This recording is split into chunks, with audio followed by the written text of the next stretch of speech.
C'est quoi ton jeu va vous faire découvrir ou redécouvrir un jeu vidéo, de société, de rôle ou de n'importe quel autre genre à travers une expérience marquante vécue par mon invité du jour. Installez-vous confortablement et bonne écoute.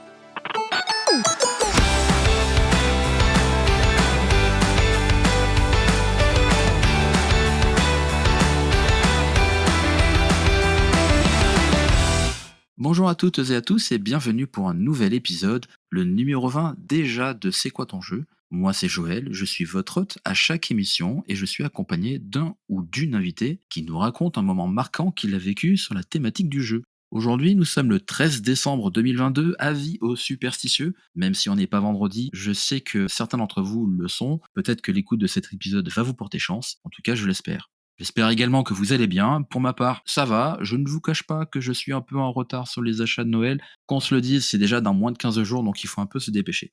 Toujours est-il que si vous êtes fan de culture japonaise, l'épisode du jour vous donnera peut-être des idées pour vos cadeaux de fin d'année, car l'invité que je reçois me fait le privilège de me consacrer un peu de son précieux temps. Elle est fan du Japon, de manga, mais on la connaît surtout sur YouTube où elle nous élabore des théories très très élaborées sur One Piece. Je te dis à toi, bonjour Nina2119. Bonjour Joël, enchantée à la Comment vas-tu? communauté. Ça va et toi? Il fait un peu froid, mais ça va. Bah, oui, oui, hein, comparé au dernier été qu'on a eu, ça fait un peu bizarre, hein, Oui, mais c'est ça, exactement et je suis comme toi, je suis un peu à la bourre. J'ai toujours pas préparé les cadeaux, mais surtout j'ai toujours pas mis mon sapin. ah oui, ouais, bah, il serait temps de s'y mettre, hein, quand même. Exactement, je me dépêche. Merci beaucoup de prendre le temps de te prêter au jeu de l'émission, ça fait vraiment plaisir de te recevoir. Bah, merci à toi de m'avoir invitée, ça me fait très, très plaisir. À chaque épisode, j'ai l'impression que je dis à chaque fois que ça me fait très plaisir de recevoir mes invités, mais il faut savoir c'est vrai. Je suis vraiment très content de recevoir les invités que j'invite parce que généralement, bah, j'invite que des gens que j'apprécie. Donc quand ils sacrifient un peu de leur temps pour moi, ça me fait vraiment très plaisir. Bah, moi j'aime beaucoup ton contenu et ça me fait très plaisir d'avoir accepté ton invitation, vraiment. C'est très gentil. De toute façon, on va avoir l'occasion un peu plus tard dans l'émission de parler de ton travail que tu abats autour de ta Mmh. chaîne YouTube et One Piece. Mais avant tout, petite tradition dans l'émission, qu'est-ce qui t'a amené au jeu d'une manière générale? Alors c'est beaucoup ma famille, hein. Vraiment, Ouais, que ce soit les jeux de société, les jeux consoles, les jeux de cartes, tout ça, c'est purement la famille déjà. Les jeux de société, c'est plus ma mère. Chaque Noël justement, on est obligé de faire un Monopoly, La Bonne Paye, il y avait aussi, Destin, je sais pas si tu connais? ah ouais, si, si, avec la petite roue que tu tournes au milieu là, du Voilà, plateau, ouais. je les connais tous, le Scrabble, tous ces trucs, ma mère, elle m'a mis le nez dedans, j'avais plus le choix depuis que je suis gosse. Du côté, par contre, des jeux vidéo, ça va plus être, mon père parce qu'il adore l'informatique, il était à fond là-dedans et mes frères. Ouais, Donc j'avais déjà toute petite, un ordi à 2 ans, j'étais déjà en train de pianoter, donc je jouais déjà à tout ça chouette, et pour les jeux de cartes, par contre, ça, c'est plus, ma famille, du côté de mes grands-parents. ouais. Tous les jours, en fait, si on allait, en fait, chez mes grands-parents, c'était automatiquement le jeu de Le cartes. rami, tout Ouais, ça? le rami, la coinche, la ronda, tout ça, les dominos, c'était du côté, de mes grands-parents. Ils m'ont tout appris avec mes oncles, mes tantes. C'était quelque chose de très sacré chez nous.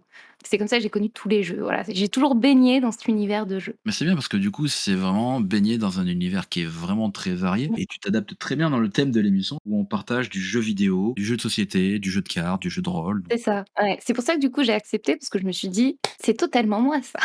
Ça me correspond parfaitement». Et en plus, généralement dans l'émission, alors c'est vrai que bon là, du coup, tu es l'épisode numéro 20, donc ça fait quand même déjà 20 invités que je reçois et majoritairement, on nous a parlé de jeux vidéo, de super jeux vidéo, hein, bien entendu. Mais toi, aujourd'hui, c'est pas de jeux vidéo que tu vas nous parler. Alors, c'est un jeu normalement qui est très, très, très peu connu et du coup, comme je l'ai dit tout à l'heure, je l'ai appris de mes grands-parents, enfin de mon grand-père. Ça s'appelle le double blanc. Donc, c'est un jeu qui se joue avec des dominos et des cartes, même si on va utiliser les cartes juste pour compter les points et pas pour jouer avec, comme le rami ou autre. Donc là, c'est simplement le jeu du domino qu'on transforme et qu'on appelle ça le double blanc. Ouais. Donc c'est un peu compliqué au niveau des règles. Je sais pas si je vais réussir à bien les expliquer, juste, sans images, mais je vais donner, du mieux que je peux. On va voir, ouais. Je connais les dominos, je connais quelques variantes. Le double blanc, on est bien d'accord que c'est la pièce où il y a aucun chiffre, dessus, hein. C'est ça, exactement, Un côté blanc, d'où le double blanc. exactement. Qu'est-ce qui est si particulier dans ce jeu et qu'est-ce qui t'a marqué en soi? Alors déjà, moi, je l'ai appris quand j'étais petite et il fallait apprendre à compter surtout. C'est un jeu où faut savoir compter. Ouais. On compte de 5 en 5, c'est-à-dire que on va poser les dominos de manière à toujours faire des points qui vont se compter de 5 en 5. 5, 10, 15, 20, 25, 30, 35 maximum. D'accord. Et donc, c'est le même principe que le domino, c'est-à-dire que les chiffres doivent se suivre, mais les extrémités des dominos vont faire que tu dois compter les extrémités, et en comptant les extrémités, ça va te donner des points. OK. Donc, je vais te donner un exemple parce que là, ça paraît un peu flou. En somme, on commence toujours par le double blanc au centre du tapis. D'où le nom, d'accord, très bien. D'accord? Ensuite, moi, j'ai des dominos face à moi. Je dois automatiquement, pour débuter le jeu, commencer par un blanc quelque chose. Blanc 1, blanc 2, blanc 3, etc. Ouais, Donc, si j'ai un blanc 5, je le pose. Et là, donc, puisqu'on compte de 5 en 5, ça va me faire 5 points. Puisque 5, de l'autre côté, le domino est blanc, il n'y a rien en face du blanc 5. Du coup, je prends 5 points. ouais, Et c'est là où entrent en jeu les cartes. Donc, pour prendre les cartes, au niveau des 5 points, ça prend la carte qui est au verso. ouais. Et ensuite, quand c'est 10 points, quand tu prends 10 points, tu retournes la carte au recto qui fait 10 points. OK. Tu arrives à suivre jusque-là ou tu veux que je... Pour l'instant, j'arrive à suivre. Non, non, t'inquiète, vas-y. Voilà, donc il y a le blanc, le double blanc. Ensuite, moi, j'ai posé mon blanc 5, ça m'a fait 5 points. Toi, en face, tu dois jouer. Ouais, Tu as 2 choix. Soit tu poses du blanc 1, 2, 3, 4, 5. Soit tu poses un 5, 5, 3, 5, 1, 5 quelque chose, n'importe. d'accord. Tu poses ce que tu peux, en tout cas. D'un côté ou de l'autre, oui, voilà. Voilà. Sauf que là, admettons que tu as le double 5. Tu poses ton domino sur le blanc 5 qu'il y avait précédemment. Ouais, Tu le mets de travers, parce qu'il faut pas le mettre en longueur, mais en largeur, puisque c'est un double. OK, Donc là, tu poses ton domino double, et là, tu vas compter le 5 plus 5, puisque c'est en longueur. tout à fait. Donc ça te fait 10 points. Et là, donc, tu vas prendre 10 points. Tu vois comment on calcule C'est après? intéressant. Et du coup, tu vas faire tout le jeu en comptant comme ça. Et ça se complique bien évidemment parce que là, je t'ai donné des chiffres ronds avec des 5. Donc là, évidemment, c'est beaucoup plus facile. Oui, Mais là, par exemple, pour peu que tu un 2 et un 3 déjà, exactement. Donc ça va faire par chiffre interposé. Par exemple, je vais poser un blanc 3. 3 blancs, ça me vaut rien puisque ça fait pas 5. Donc en face, je vais devoir poser un blanc 2 par exemple. tout à fait. Tu auras le blanc 2 d'un côté à gauche et le blanc 3 d'un côté à droite. Ce qui va te faire 3 plus 2 égale 5. Et là, tu marques 5 points. Et tu peux jamais jouer si tu n'as pas 5. Genre, par exemple, si t'as pas un total qui peut faire 5, tu joues pas, tu passes ton tour ou comment ça se passe? Tu peux toujours jouer à partir du moment où tu as des dominos qui suivent le tapis. D'accord. Mais tu ne peux pas marquer de points. Mais le but, c'est de marquer des points. Oui, justement. Donc c'est là la difficulté. En fait, ça va dépendre de tes adversaires, ce qu'ils vont poser en face. Par exemple, s'ils posent un 6-3, donc le dernier, admettons que c'est le 6, toi, si tu as un 6-2 ou 6-4 ou 6-5, eh ben, c'est toi qui vas devoir calculer tes points sur le tapis pour voir ce qui va faire 5 points, 10 points, 15 points, 20 points, 25, 30 et 35. Et c'est quand même un petit peu stratégique aussi, hein, donc Très stratégique, très, très, très stratégique. C'est vraiment un jeu où on apprend à la fois à compter, même aux petits, tu vois? Ou même aux jeunes, ils peuvent vite apprendre à compter ce genre de trucs parce que c'est ludique et en plus, tu prends pas des notes avec, un petit papier où tu marques tes points en marquant ton nom. Là, avec le fait que tu joues avec les cartes, en les rajoutant, en les enlevant et cetera, c'est super ludique, je trouve ah carrément, ouais. et j'ai vraiment adoré le jeu. C'est un de mes jeux préférés au niveau des jeux de cartes domino. Mais c'est un peu complexe quand même à expliquer comme ça. Il va bien falloir que les gens se mettent à l'écoute, mais tu l'expliques assez clairement. Moi, je comprends parfaitement. Enfin, je visualise vraiment bien Ah bah, comment ça va. procéder. Mmh. Comme à chaque fois qu'on me parle d'un jeu, ça me donne envie de tester, donc ça, c'est plus compliqué. Ah bah, je te souhaite de le tester vraiment. Faudrait que je te note les règles, plus en profondeur, tu vois? Parce que le double blanc, ça se joue pas que tu vois, il y a 4 côtés sur le double blanc Ouais, et ben, ça se joue sur les 4 côtés et non pas juste sur les 2 extrémités. OK. C'est un détail intéressant parce que quand, par exemple, tu poses ton double blanc au centre, OK, à gauche, ça a joué, à droite, ça a joué et toi, il te reste qu'un blanc 2 ou un blanc 1 et ben le fait de jouer sur les 2 extrémités restantes du double blanc, ça te permet, toi, de pas passer ton tour et de pouvoir jouer. C'est vraiment très intéressant pour le coup. Ça marche par chiffre automatique, c'est-à-dire que tu sais que 6 et 4 font 10, que 4 et 1 font 5.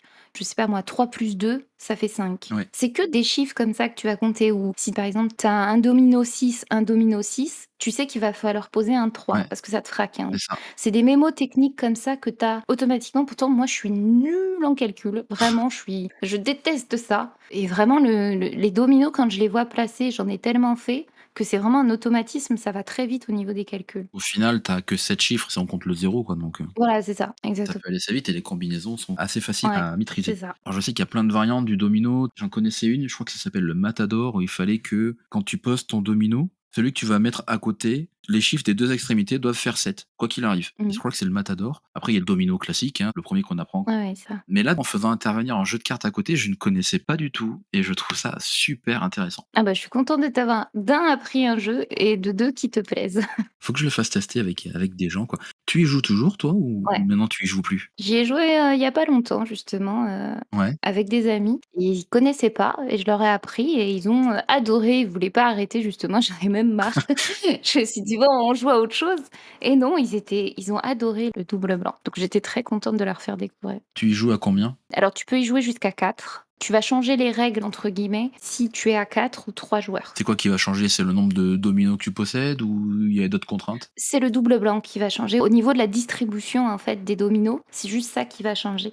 C'est-à-dire que quand vous êtes 4, tu distribues tous les dominos et ensuite, celui qui va commencer, c'est celui qui va avoir le double blanc. OK. C'est lui qui va commencer, il le pose sur le tapis, il a le double blanc. Alors que si vous êtes 2 ou si vous êtes 3, le double blanc, tu le retires immédiatement de la Wesh, voilà et tu le poses au centre du tapis et celui qui commence par contre, c'est celui qui a le plus grand double. C'est-à-dire double 6, double 5, double 4, double 3 et celui qui a le plus grand double commence. OK. Normalement, c'est le double 6. Celui qui a pas le double 6, bah, ce sera celui qui a le double 5, double 4 et cetera. Ah!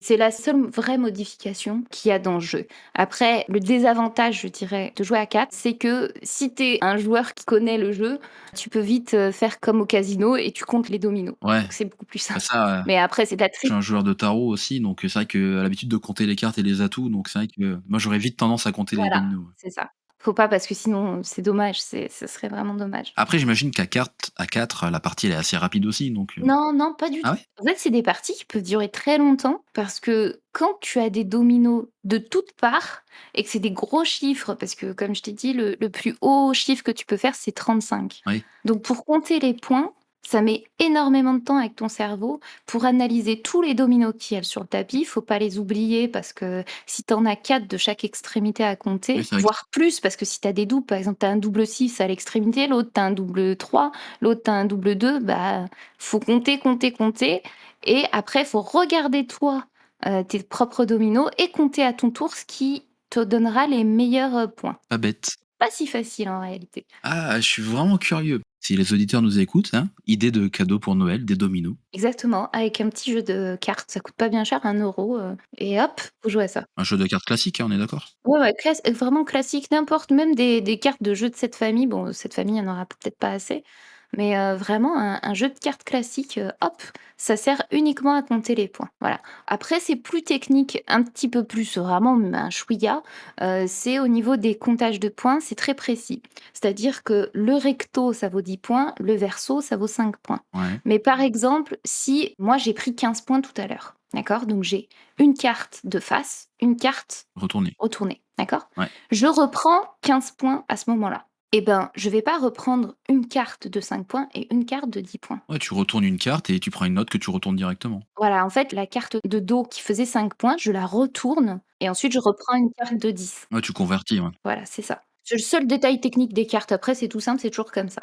Vous avez compris le truc, hop, c'est fini. Voilà. J'apprécie beaucoup. Si tu d'autres jeux comme ça dans le style, je suis preneur, quoi. Alors j'ai le rami, j'ai quoi? T'as d'autres choses avec les dominos, par exemple? Avec les dominos, oui, j'avais un jeu quand j'étais petite, mais j'arriverai pas à m'en souvenir. Mais c'était passionnant.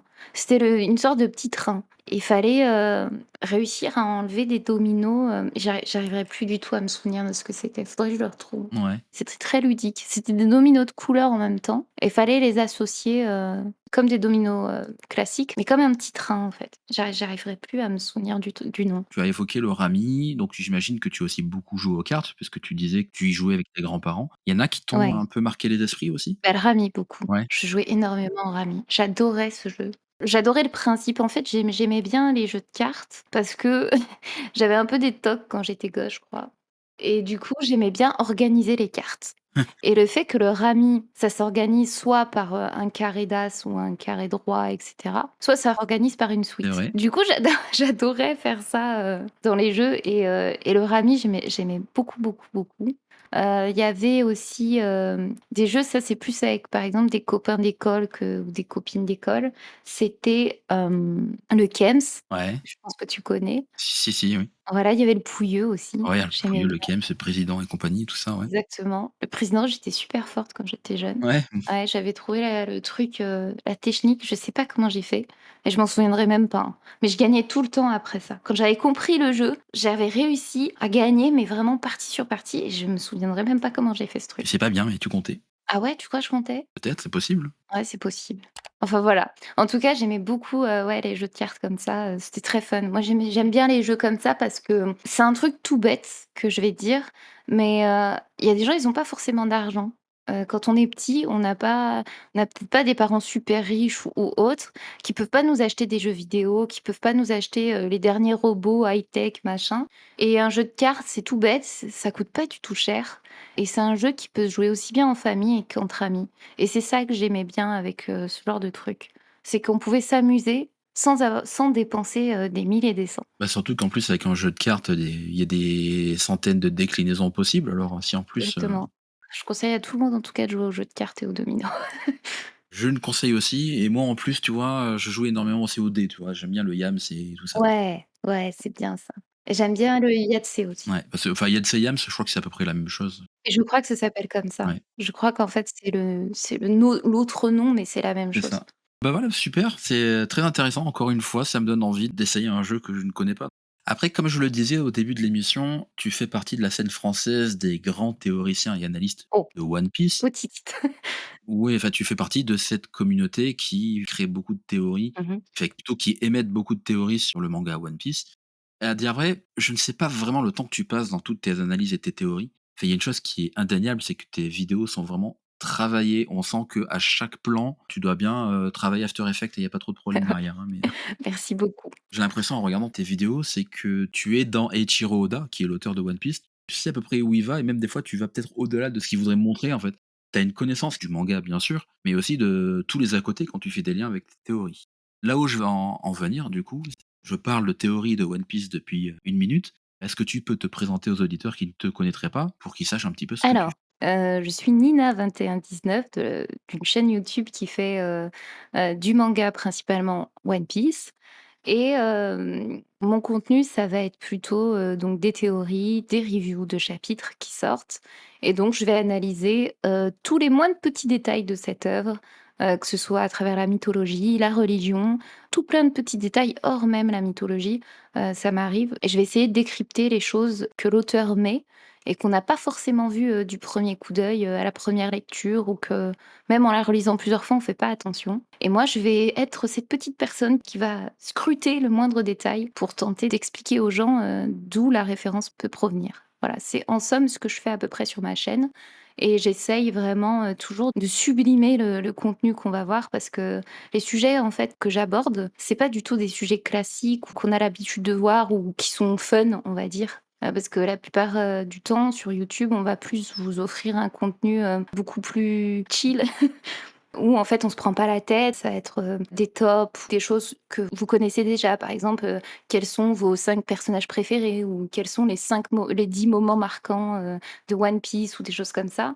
Là, ça va être une thématique qui va être beaucoup plus complexe, qui est pas facile à aborder, comme, l'histoire et la mythologie et moi je vais essayer vraiment de la vulgariser, tout en gardant vraiment le fond de ce que c'est au niveau historique et tenter vraiment de vous apprendre des choses à travers One Piece tout en ayant, cette légèreté, un minimum quand même pour que vous gardiez, l'envie de regarder la vidéo et je le fais donc du coup à travers, beaucoup de montages, beaucoup d'effets spéciaux, et cetera et au niveau aussi du texte parce que j'essaie quand même un minimum d'écrire, pour que ce soit, audible, on va dire. Et c'est justement bien fait pour, reclasser un petit peu, pour les gens qui ne connaîtraient pas forcément One Piece, donc c'est un manga à succès, hein, qui est l'un des plus gros mangas de tous les temps, C'est le plus gros, oui, c'est le plus gros manga. depuis pas longtemps, depuis début d'année, je crois?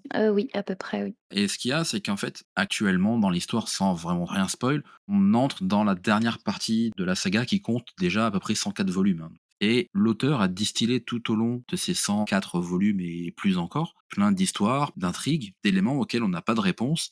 Et le boulot que tu fais toi, c'est d'essayer d'apporter des réponses avec tous les éléments mis à disposition par l'auteur. C'est ça, exactement. Donc c'est sur ces petits détails que, moi je vais, tisser toute une théorie autour pour pouvoir, savoir ce qui va se passer dans l'œuvre ou où il voulait nous amener ou des choses comme ça.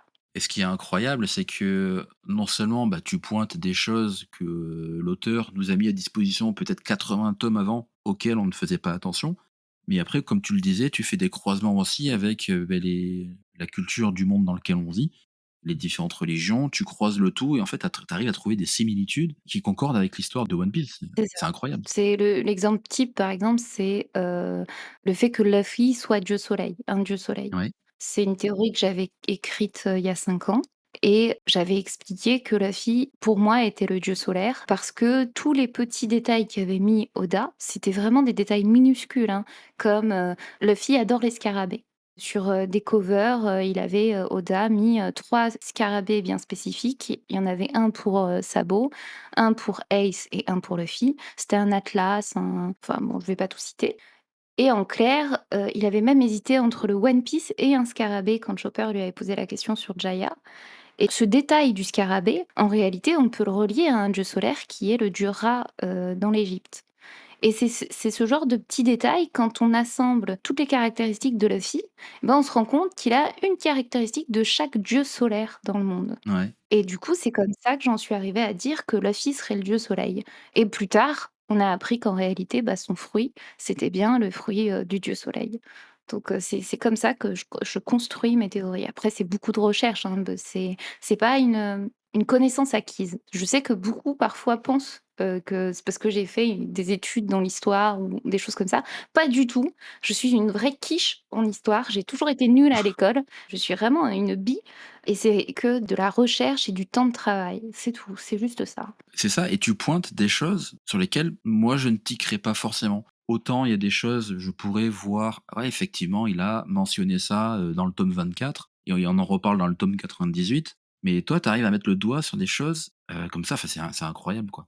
Enfin, c'est parce que aussi je le cherche dans le sens où, hem, il y a quelque chose, on va dire, qui va me titiller dans l'œuvre et je vais me dire: «Mais pourquoi il a fait ça?»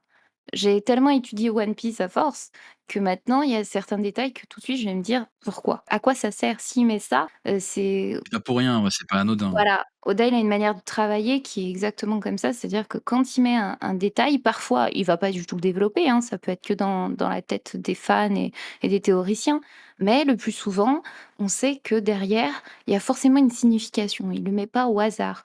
D'autant que, par exemple, il y a des gens qui vont dire: «Les théoriciens vont beaucoup trop loin» ou il y a pas ils analysent tout, ils voient des foreshadows partout. C'est pas tout à fait vrai, même si c'est pas tout à fait faux, parfois ça arrive. Mmh. Mais le plus souvent, quand on connaît un minimum One Piece, quand on l'étudie, en tout cas un minimum, Oda, c'est pas un auteur qui, quand il va faire apparaître un personnage, il va lui donner un nom au hasard, un fruit au hasard. Tout est calculé, en fait. Chaque île, chaque détail, même les arbres, les fleurs, tout est pensé, tout est millimétré. C'est vraiment, calibré, quoi, son truc. Et c'est vraiment de se dire, de passer à côté de ce genre de détails et de critiquer ça, c'est vraiment dommage, je trouve, parce qu'il passe à côté de quelque chose, au final. Il y en a, ils sont comme ça, on n'y peut rien. Mmh. Est-ce que tu as des projets en plus de, One Piece? Alors, j'aimerais bien déjà finir, mes théories des nerfs. Autant oui. J'arrive à la fin, donc là, ça y est, c'est le dernier rempart et donc faut que j'y arrive, je vais y terminer. Ah j'ai hâte quand même, parce que moi c'est vrai que cette théorie-là, ça fait quand même des années que je la suis, hein. 4 Donc ans, plus de 4 ans, ouais.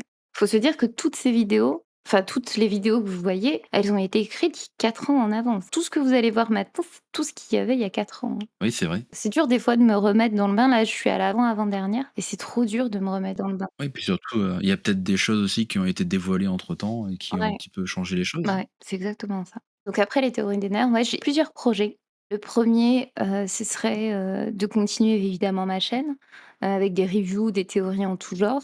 Mais j'avais un gros projet aussi, mais je peux pas trop en parler ici. Il y a pas de souci. Mais c'est des vidéos vraiment, bien spécifiques à One Piece et toujours dans ma thématique de ce qu'étaient, les anciennes vidéos avec les théories des nerfs et cetera. Bien cibler le sujet de One Piece et d'en faire vraiment quelque chose, de dingue. D'accord. Donc ça, je peux pas trop en parler, c'est dur de parler de ça. Mais sinon, oui, j'ai toujours rêvé, de faire des livres. Ça, c'est quelque chose qui me passionne. Ah bien ça. Ouais, faire des livres de mes fruits du démon, par exemple, ça, j'en ai toujours rêvé. Réussir à les imprimer en format livre et faire un mini book en fait avec, à droite l'illustration de mon fruit et à gauche une partie de mon texte que j'ai faite en vidéo mais de manière, écrite et d'expliquer un peu ce qu'est ce fruit, à qui il appartenait ou des choses comme ça. J'ai toujours rêvé d'avoir un joli livre comme ça, d'illustrations. Ça, c'est un chouette projet. En plus de faire tes théories, tu fais de la colorisation? Dessin et colorisation, ouais. Ouais, tu dessines et tu colories, ouais. Tes colorisations sont quand même incroyables et bah, de toute façon, en allant sur ta chaîne, on va voir certains, fruits du démon que tu as créés et dessinés, donc. Merci beaucoup. C'est comme ça que je me suis fait connaître d'ailleurs, parce que de base, j'étais pas youtubeuse, j'étais pas sur One Piece et c'est comme ça que de base, j'ai commencé, sur internet. C'était avec mon DeviantArt. Je colorais, je des petits trucs sur Fairy Tail. Après, j'ai appris, un peu plus à dessiner, à maîtriser un peu plus Photoshop et j'ai commencé mes théories, mes toutes premières théories sur DeviantArt de Fairy Tail. J'avais commencé là-dessus parce que je savais pas où ils postaient, vu que je connaissais pas YouTube, je connaissais pas tous ces trucs. Moi, j'étais vraiment nulle là-dedans Ah oui, oui. et puis c'est mes abonnés qui m'ont dit, «Nina, tu devrais mettre tes théories sur Tumblr». Ah Tumblr, oh là là, oui. Ouais, alors moi complètement paumée, je me suis dit: «Mais je sais même pas ce que c'est ce truc». Donc Mmh. ils m'ont expliqué: «Tu faut que tu te crées un compte, faut que te machin». Donc j'ai commencé à poster sur, Tumblr et donc mes théories commençaient à de plus en plus se faire connaître là-bas.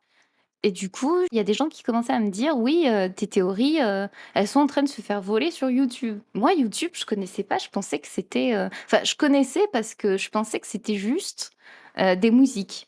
J'écoutais que de la musique sur YouTube, je savais même pas qu'il y avait, des gens qui pouvaient parler manga, je connaissais vraiment rien, j'étais du père Ouais. et finalement, ils m'ont dit: «Allez, Nina, s'il te plaît, crée-nous une chaîne YouTube, tu posteras tes théories là-bas». Et c'est encore une fois grâce à mes abonnés que je suis allée sur YouTube. En fait, si mes abonnés ne m'avaient rien dit, je serais encore sur DeviantArt à poster toutes mes théories là-dessus. Ouais, comme quoi, hein. Sinon, j'aurais jamais bougé et c'est grâce à eux, en fait, que j'ai migré de truc en truc, quoi. Une communauté bienveillante. Oui, totalement. J'ai la meilleure des communautés, pas parce que c'est la mienne, mais parce que c'est la meilleure. Et en parlant de communauté, où on peut te retrouver sur tes réseaux? Alors, sur YouTube, bien évidemment, avec, Nina2119, sur la chaîne Nina2119. Vous pouvez également me retrouver sur, Twitter. Je poste, de temps en temps. C'est Nina-du-bas, 2119 et ensuite j'ai Instagram, mais j'avoue que je ne poste pas grand-chose, depuis au moins 2018, je crois. Faudrait que je m'y remette. Faut que je me motive.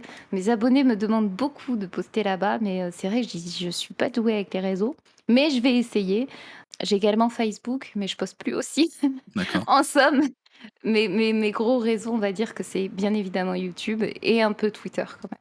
Voilà. Puis je sais aussi que tu travailles beaucoup avec un autre, théoricien YouTube qui est Goji, que tu salueras de ma part. Oui, pas de souci, je suis prête. Et on peut également vous retrouver sur votre Discord si je ne dis pas de bêtises. Exactement, sur Discord, Gojina Corp. C'est très intéressant le Discord parce que, il y a vraiment beaucoup d'abonnés. On est plus de 5 000 et c'est vraiment une bonne ambiance, c'est très fun parce que ça permet, là où on n'a pas cette proximité avec nos abonnés sur YouTube ou sur Twitter, de se réunir avec nos abos, de faire des vocaux où on va, par exemple, faire des jeux vidéo, parler chapitres, on fait beaucoup de soirées scan, donc dès qu'il y a un chapitre qui sort le dimanche, on va faire des soirées, tous ensemble à discuter du chapitre, faire une mini review en somme. Ouais, le dimanche soir, ouais, Voilà, c'est c'est c'est ça. très sympa d'ailleurs. Voilà, on fait ça. Il y a notre staff qui nous aide à faire des animations.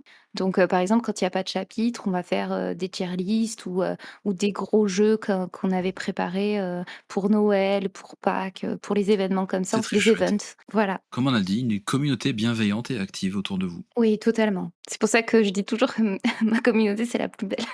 Et pour retrouver les informations de l'épisode de C'est quoi ton jeu, vous pourrez les retrouver sur le site cqtj.fr, sur Instagram CQTJ Podcast, sur mon Twitter @joels82 et puis n'hésitez pas à venir également sur le Discord de la communauté.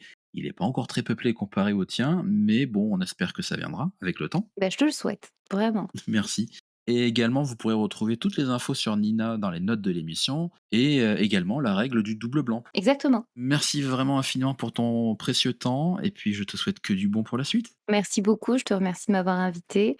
J'embrasse toute ta communauté. J'espère que je les aurais pas Merci trop beaucoup. ennuyés avec mon jeu un peu compliqué. Ah non, En tout cas, je leur conseille vraiment de jouer à ce petit jeu, il est très sympa et puis je te souhaite tout le meilleur pour tes podcasts. Tu es très accueillant. C'était vraiment très agréable, de discuter de tout ça. Ça m'a fait très plaisir et bien sûr, je te souhaite évidemment tout le meilleur. Voilà. bah, merci aussi.